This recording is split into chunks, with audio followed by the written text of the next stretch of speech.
앞에 화면처럼 이런 표가 있다고 보겠습니다. 그러니까 두 열씩 같은 내용이 이제 반복이 되는 것이고, 요 제일 앞에 열들은 이제 1년 번호가 있는 것이죠. 여기가 5번으로 끝내면 6번이 있는 것이고, 자, 이 경우에는 제가 이제 수동으로 입력한 이제 화면인데, 만약에 끝에 행이 하나 추가됐다 이러면은 이제 여기가 6이 되고 여기가 다시 7이 되고, 이런 거를 이제 수작업으로 해주게 되는데, 뭐 간단한 표면은 그냥 수작업을 해도 그냥 재미있게 하면 되지만, 이 내용이 많아지거나 이 표의 행의 위치를 바꾸거나 이런 작업이 많다고 하면 이런 작업이 상당히 번거로울 수 있습니다. 그래서 이제 한 가지 해볼 수 있는 방법은 제일 많이들 하는 방법이긴 해요. 그리고 이 한 열만 있을 때는 뭐 거의 이 방법을 쓰고, 이렇게 여러 열이 있는 경우는 좀 드무니까 잘 쓰지 않는, 잘 모르는 방법이기도 한데, 자, 이렇게 할 수 있겠죠. 일단 이렇게 씌운 다음에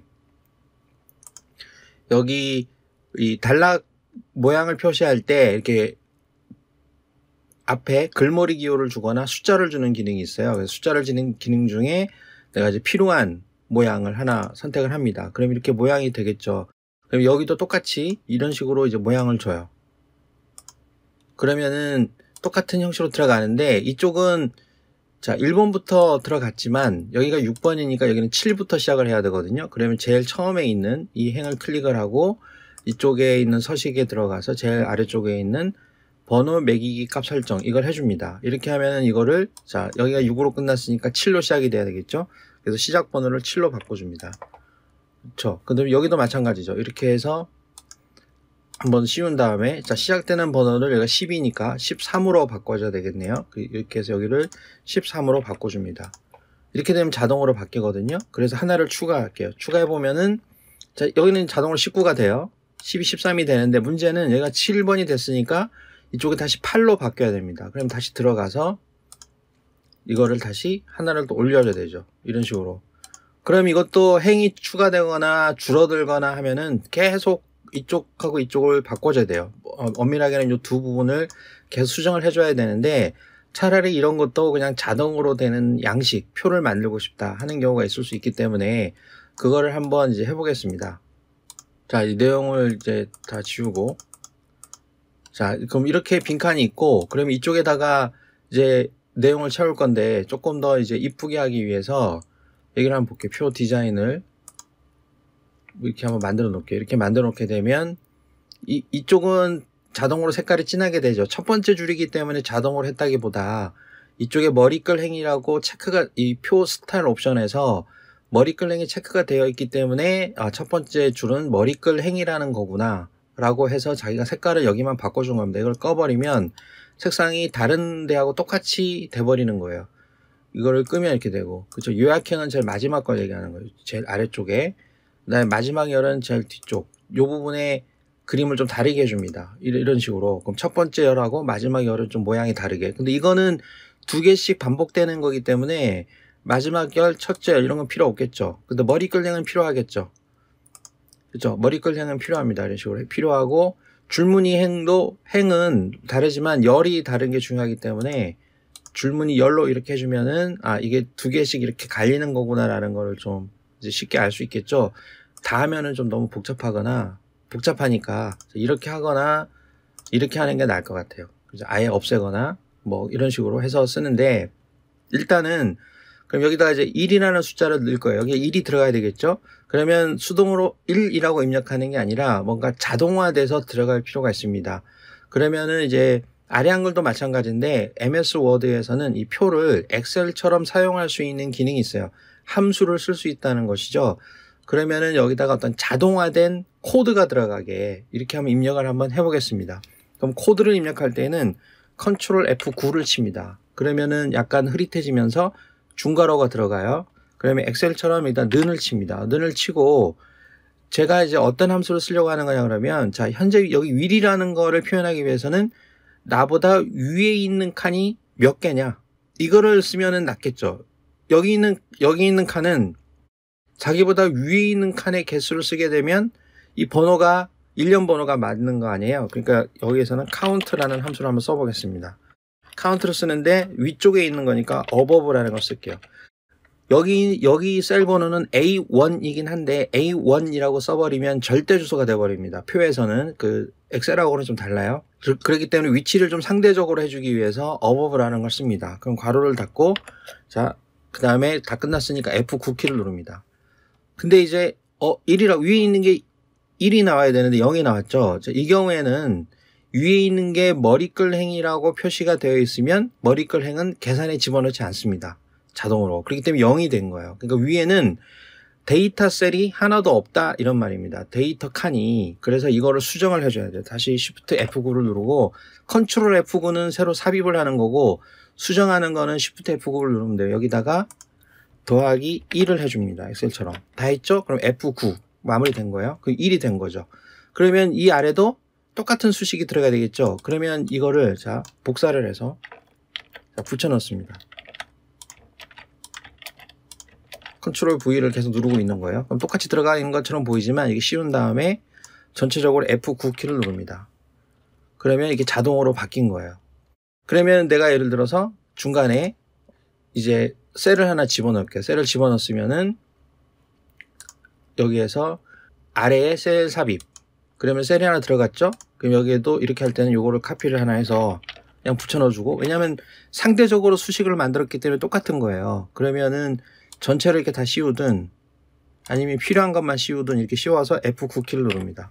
그럼 번호가 자동으로 바뀌죠. 이거는 어떤 특이하게 새로 고침, F9가 새로 고친다는 의미인데 특이하게 새로 고친 상황이 발생하거나 파일을 새로 열거나 그러면 자동으로 바뀝니다. 지금은 작업하는 중간에는 자동으로 바뀌진 않거든요. 그럼 여기는 그러면은 여기는 자 8이 나와야 되겠죠. 8. 그럼 8은 어떻게 해야 되겠어요? 그럼 여기도 똑같이 위에 있는 칸이 몇 칸이냐 하는 똑같은 카운트 함수가 들어가는데 이 제일 앞 열에 있는 제일 마지막 숫자를 집어넣어야 되는데 제일 마지막 칸이라는 거를 내가 이게 10칸이 될 수도 있고 100칸이 될 수도 있으니까 정확하게 위치가 유동적이기 때문에 제가 여기서는 어떤 식으로 하는 게 좋다고 생각이 드냐 그러면 Ctrl F9을 누르고 는을 꼭 눌러야 돼요. 등호 카운트를 하고 A열이든 B열이든 C열이든 상관이 없지만 어떤 열이든지 간에 그럼 A열을 기준으로 해보겠습니다. 그러면 A열 전체 A부터 A까지 이렇게 쓰면 이게 A열 전체예요. 괄호 닫고 A열 전체의 숫자를 세는 거예요. 카운트. 그러면 지금 제목 행은 안 세니까 7번까지 나오겠죠. F9 키를 눌러보면 7이 나옵니다. 그럼 7에다가 자 다시 Shift F9 한 다음에 요거에다가 뭘 더해주느냐 그러면 아까처럼 카운트 위에 있는 칸의 개수, 나보다 위에 있는 칸의 개수 F9 그죠? 근데 이렇게 하면 이게는 0이 되니까 여기도 그냥 쓰면 안 되고 아까 여기 있는 거랑 똑같이 해주는 거예요. 더하기 1. 생각만 처음에 잘하면은 입력하는 거 어렵지 않습니다. 지금 8이 되겠죠? 그럼 이거를 다시 카피해서 자 붙여넣습니다. 자 이런 식으로 자 그렇게 해서 여기 씌우고 F9 누르면 번호가 바뀌죠. 그럼 여기도 한번 그대로 한번 해보겠습니다. 여기서는 자 Ctrl F9 누르고 는 하고 카운트 자 A열 전체 A부터 A까지 A열 전체라는 말이에요.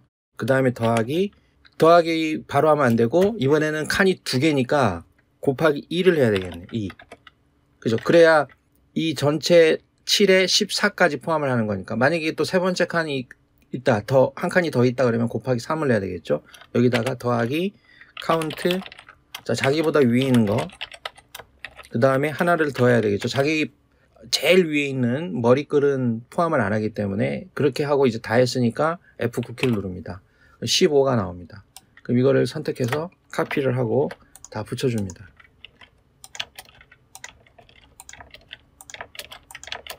자 이렇게 해서 F9 키를 눌러요. 그럼 이제 바뀌는 거죠. 그럼 내가 칸을 추가해요. 자 이렇게 추가를 하면 지금 빈 칸이 나오잖아요. 그럼 이거를 자 카피해서 여기다 붙여줍니다. 양식이니까 다 똑같겠죠. 그러면은 지금 똑같잖아요. 그러면은 이런 때는 Ctrl A 키를 누르면 문서 전체가 선택이 되겠죠. 이 상태에서 F9 키를 누르면 전체로 다 바뀌는 거죠. 이렇게. 그 다음에 내가 또 한 3칸이 더 필요하다 그럴 때는 이렇게 씌우고 카피를 해서 이 아래다가 그냥 붙여넣으면 됩니다. 이렇게 되면 이제 포함이 되잖아요. 자, 이렇게 해서 마찬가지로 F9키를 누르면 전체적으로, 이거는 왜 두껍게 됐지? 두껍게 됩니다. 두껍게 됐습니다. 그렇게 해서 다시 원도 돌렸는데, 자, 이런 형태로 표를 만들어 놓으면 됩니다. 그렇죠. 그렇기 때문에 이런 형태로 이제 표를 만들어서 쉽게 일련 번호를 조정할 수 있고, 만약에 요 두 칸이 필요가 없다, 그럼 이렇게 지우고 이거를 삭제하겠죠. 그럼 행 전체를 삭제합니다. 없어지겠죠. 그럼 이 경우에도 이 부분 아래로만 바뀌면 되는 게 아니라 여기가 바뀌면 여기도 바뀌어야 되기 때문에 가급적이면 전체를 씌워서 F9키를 누릅니다. 그러면 이제 번호가 바뀌죠. 이런 식으로. 이게 굉장히 편리하고, 이렇게 하면, 이게 한번 만들어 놓으면 양식을 꾸준히 쓸 거면 굉장히 편리합니다. 그 다음에 예를 들어서 여기가 있고 이렇게 있다고 한번 해볼게요. 그런데 내가 필요에 따라서는 요 두 칸이 요 A, B, C 칸보다 위로 갔으면 좋겠다. 그럼 뭐 복사해서 붙여놓고 이렇게 많이 하는데, 이것도 간단하게 한번 해보겠습니다. 제가 쉽게 하는 방법을 얘기해 드리면, 자, 이 칸하고 요 칸을 분리를 해요. 그렇죠? 그러면 이제 분리되는 제일 첫 번째 칸을 클릭을 하고 컨트롤 시프트 엔터를 누릅니다. 표가 분할이 되겠죠. 자, 여기도 컨트롤 시프트 엔터를 눌러요. 여기도 컨트롤 시프트 엔터를 누릅니다. 쪼개졌죠? 그러면 이 쪼개져 있는 부분을 위로 올려요. 이렇게 위로 붙죠. 이렇게 위로 붙고, 여기서 커서가 깜빡일 때 딜리트, 그럼 붙죠. 그럼 딜리트 그럼 붙습니다. 이런 식으로. 그러면 가하고 가나의 위치가 바뀌었죠. 이 경우에 이것도 전체를 씌워서 F9키를 누르면 이 번호가 바뀝니다. 지금 정확하게 나중에 뭐 적당히 조절하면은 만질 수는 있겠지만, 지금 이런 식으로 셀 모양이 자꾸 이제 풀리네요. 그쵸? 이런 것도 뭐 나중에 조절하는 방법이 있겠죠. 이거는 왜 풀리는지 지금 정확히 모르겠고. 자, 이렇게 해서 모양을 잘 만져주게 되면 표를 다양하게 바꿀 수가 있습니다. 이런 경우에는 요 두 개의 위치를 바꿀 때에는, 이렇게 바꿀 때에는 이 번호 자체는 바꾸지 말고 이름하고 요 이름만 바꾸면 되죠. 근데 이 왼쪽 오른쪽으로 바꾸는 거는 이거를 분리해서 하는 방법은 없는데, 엑셀의 표 같은 경우에는 이 줄 하나하나가 일단 일종의 단락의 개념이기 때문에 여기서 컨트롤 시프트 엔터를 치고, 이게 뭐 끝에 있어도 돼요. 분리를 해서 이 위치를 이렇게 바꿔주는 그런 형태로 하게 되면, 지금 바뀌잖아요. 제가 표를 두 개를 바꿔버렸죠, 완전히. 그런데도 줄 사이의 간격을 바꾸게 되면 내용이 결합이 됩니다. 그러니까 이 경우에도 뒤에 있는 내용을 바꾼다고 하면 여기서 컨트롤 시프트 엔터를 누르고 바꿔서, 이건 제목줄이니까 이제 안 바꾸는 게 좋으니까 여기를 잡아다녀서 위로 빼고, 그럼 결합이 되죠? 그럼 여기 떨어진 공간을 이쪽 떨어져 있는 문단에서 딜리트 키를 쳐서 붙이면 이렇게 연결이 되는 거예요. 이렇게 연결이 되고, 전체로 F9키를 누르면 번호가 다 정렬이 되고, 모양이 자꾸 흐트러지니까 일단 자동화에 패야겠네요. 이렇게 해서 고쳐주면은 양식이 이쁘게 나옵니다. 자, 이렇게 일반적으로는 이제 표에 있는 행들의 위치를 바꿀 때에는 이제 금방 얘기한 것처럼 진행을 하면 되는 것인데, 그거는 이제 표의 구성이 좀 복잡하거나 표가 큰 경우에는 그런 식으로 확실하게 절단하고 결합하고 하는 방식을 쓰면은 좋은데, 우리가 일상적인 보고서를 작성할 때는 좀 간략하게 이렇게 할 수가 있겠죠. 예를 들어서 여기 있는 요 가나를 위쪽으로 올리고 싶다, 가나 행을. 그런 경우에는 아까처럼 표를 분리해서 위로 보내서 다시 결합하고 그렇게 할 필요 없이 Alt Shift 키를 누른 상태에서 윗방향 화살표, 이렇게 하면 위치가 바뀌죠. 아래 방향 화살표. 그럼 이게 위아래로 이렇게 왔다 갔다 합니다. 이렇게 두 개를 움직일 수도 있고, 하나만 할 수도 있고, 이렇게 전체를 씌워도 되고, 아니면은 그 행에 어떤 셀에든지 커서가 들어있으면 됩니다. 이게 Alt Shift 화살표, 이렇게 위로 올라가고 내려가고 이렇게 되죠. 위치가 바뀌죠. 이것도 굉장히 편리합니다. 그래서 한눈에 표를 다 볼 수 있는 경우, 표가 간단한 경우 이렇게 쓰면 되고, 예를 들어서 뭐 이렇게 선택을 해도 행 전체가 적용이 되는 거예요. 이런 식으로. 그렇죠. 그래서 이것도 필요한 경우에는 쓰면 굉장히 편리한데, 이 경우에도 마찬가지로 이 수식으로 표 번호가 만들어졌기 때문에, 이 셀의 번호가 만들어졌기 때문에 나중에 이것도 업데이트 하셔야겠죠. 그래서 전체를 다 씌우고 F9키를 눌러 보겠습니다. 그렇게 되면 정상적으로 다시 바뀌죠. 자, 이런 식으로 해서 한번 위치를 바꿔주고, 자, 이렇게 해서 위치를 바꿔주고, 전체 표를 선택을 해서 F9키. 이렇게 해서 일련 번호를 지금 현재 모양에 맞게 수정을 해주면 내가 원하는 모양의 표를 완성할 수 있겠죠. 그래서 일련 번호를, 자, 이런 일련 번호를 써서 리스트를 관리할 때에는 여러 열에 걸쳐서 하든 이런 식으로 하나의 열을 쓰든, 가급적이면 처음 작업할 때 조금 번거롭지만 이 코드를 잘 생각을 하고 함수를 잘 생각을 해서 이거 말고도 뭐 다른 함수를 쓸 수 있으면 아주 머리를 잘 써가지고 뭐 if 같은 것도 쓸 수 있으니까 잘 써서 번호를 조금 더 자동적으로 사람이 수작업을 좀 덜 할 수 있는 방향으로 처음에 만들어 놓고 꾸준하게 쓰면은 양식을 좀 더 재미있게 관리를 할 수 있을 것 같습니다.